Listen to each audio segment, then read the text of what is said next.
travers les siècles, il y a de nombreuses légendes sur les poupées. Des poupées qui pourraient apporter le malheur, et d'autres qui s'animeraient toutes seules, bougeant sans aucune intervention.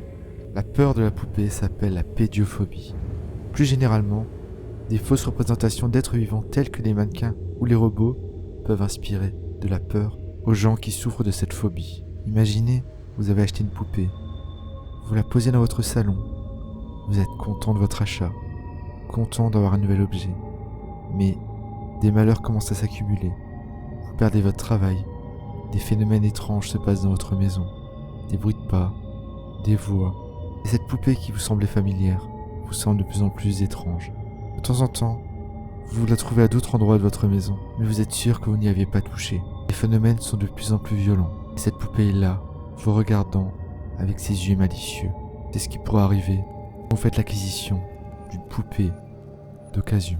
Cette peur a été accentuée par de nombreux films comme Dolls, Chucky ou encore plus récemment Annabelle. Et aujourd'hui, nous allons parler d'une histoire de poupée japonaise, une histoire entre culture et malédiction.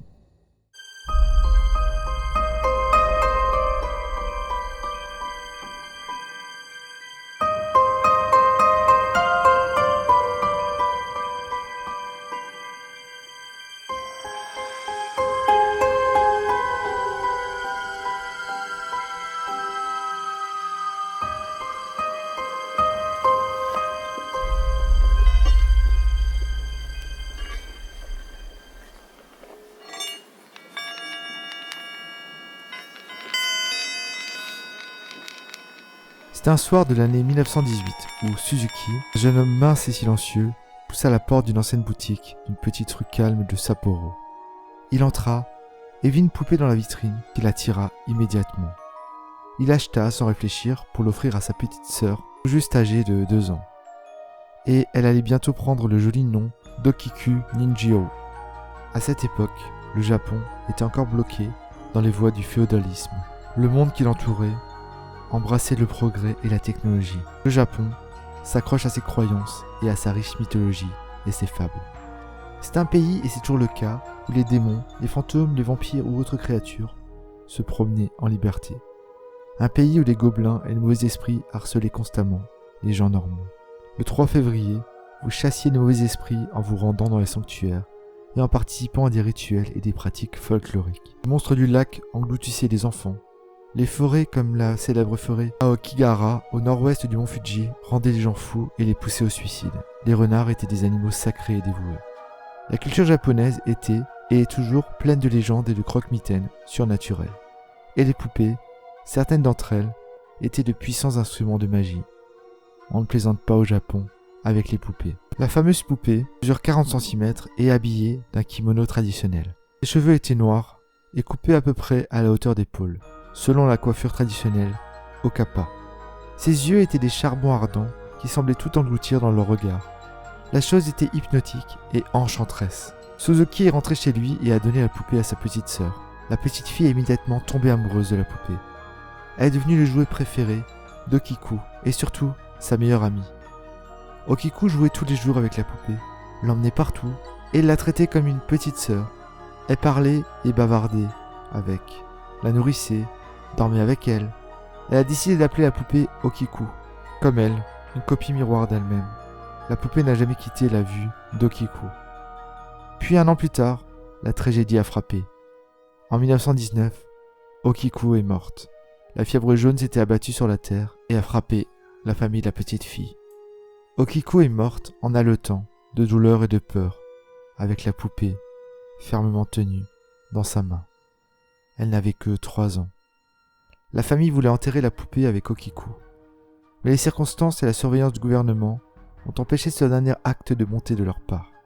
La poupée n'a jamais été enterrée avec Okiku. La poupée se trouva alors dans l'hôtel de la famille, pratique courante dans certains foyers japonais pour commémorer les morts. Le petit sanctuaire célébrait leur fille et marquait son passage dans l'au-delà. C'est alors que l'étrangeté a commencé à se produire. Un jour, la famille a commencé à remarquer que les cheveux de la poupée s'allongeaient, alors qu'ils étaient traditionnellement coupés au niveau des épaules avec des pointes soignées. Ils étaient maintenant en désordre et descendaient jusqu'à la taille. Ses cheveux étaient ébouriffés, de couleurs différentes, et son toucher était également très différent. La nuit, la famille a commencé à rêver d'Okiku, et parfois la poupée apparaissait à leur côté le matin. Plus l'année se rapprochait de certaines dates clés, comme l'anniversaire d'Okiku et le jour de sa mort, plus les frissons s'intensifiaient et devenaient des actes d'infestation spirituelle à part entière. Des lumières qui s'allument et s'éteignent, des coups dans la maison, des bruits et des voix étranges. Avec le temps, ils ont acquis la certitude que l'âme de leur fille était piégée dans la poupée. D'ailleurs, les chamans et chefs spirituels de la ville étaient du même avis. En 1938, la famille a déménagé dans un autre district. Ils s'étaient habitués à Okiku et avaient même appris à aimer l'esprit agité de leur fille. Pour eux, c'était une occasion magique et unique d'interagir avec les morts. Ne souhaitant pas emporter Okiku avec eux, craignant que la proximité de la tombe de leur fille ne soit à l'origine de sa magie, la famille s'est adressée au temple local pour lui demander de prendre soin de la poupée. Le temple avait déjà entendu d'innombrables histoires sur cette poupée étonnante, la poupée hantée dont les cheveux poussaient chaque année. Ils étaient fascinés par cette histoire et les prêtres ont donc accepté avec joie la charge et ont commencé à s'occuper d'Okiku. Au fil du temps, ils ont réussi à confirmer la véracité de certaines des affirmations, notamment que les cheveux poussent effectivement. Les prêtres ont envoyé des échantillons de cheveux coupés pour une analyse scientifique. L'examen scientifique d'Okiku a prouvé que les cheveux étaient ceux d'un enfant humain. Au fil des années, la renommée de la poupée a grandi. Elle envahirait maintenant les rêves des prêtres et ceux qui viennent lui rendre visite. Elle serait plus forte, ses cheveux poussent plus vite, elle serait encore plus effrayante. Le dernier événement que des touristes ont pu remarquer, c'est que la bouche d'Okiku s'ouvrirait lentement et que si vous osez jeter un coup d'œil à l'intérieur, vous pourrez peut-être apercevoir quelque chose comme des dents de lait dans la bouche de la poupée. Si vous voulez rendre visite à Okiku, il se trouve dans son sanctuaire privé, exposé dans une petite boîte en bois, dans le temple Manenji de la ville d'Hokkaido au Japon. Alors, ça vous tente d'aller voir cette poupée au Japon ?